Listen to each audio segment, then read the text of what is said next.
He preaches to his own soul. This is one of the most important lessons in life.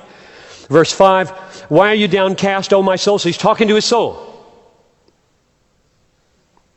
Why are you downcast, O my soul? Why are you in turmoil within me? Hope in God, for I shall again praise him, my salvation and my God. That's a crucial lesson to learn. Let me read you a paragraph from Martin Lloyd-Jones' book. It is so powerful. Just when I read this paragraph years ago, I thought, got to do that, got to do more of that. Here's what he wrote. Have you realized that most of your unhappiness in life is due to the fact that you are listening to yourself instead of talking to yourself? Take those thoughts that come to you the moment you wake up in the morning.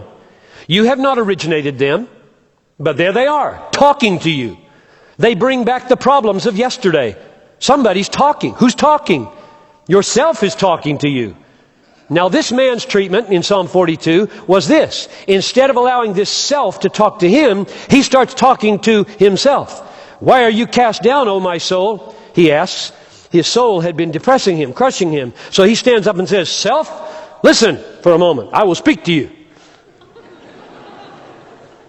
Do you do that?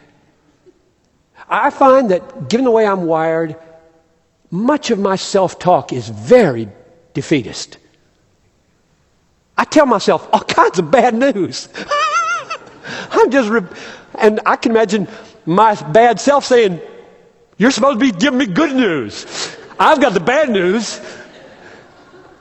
And I team up with my old self and say some more bad news. He's got bad news, I got bad news, and no wonder we get discouraged. And so here we are on this side of the cross.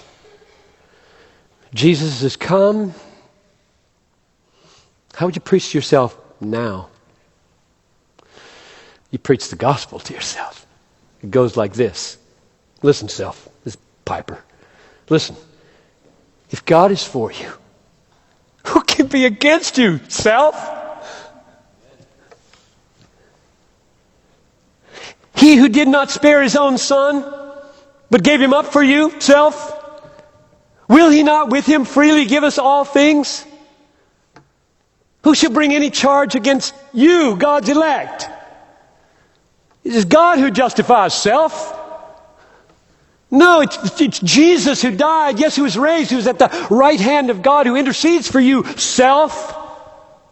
What can separate you, self, from the love of God?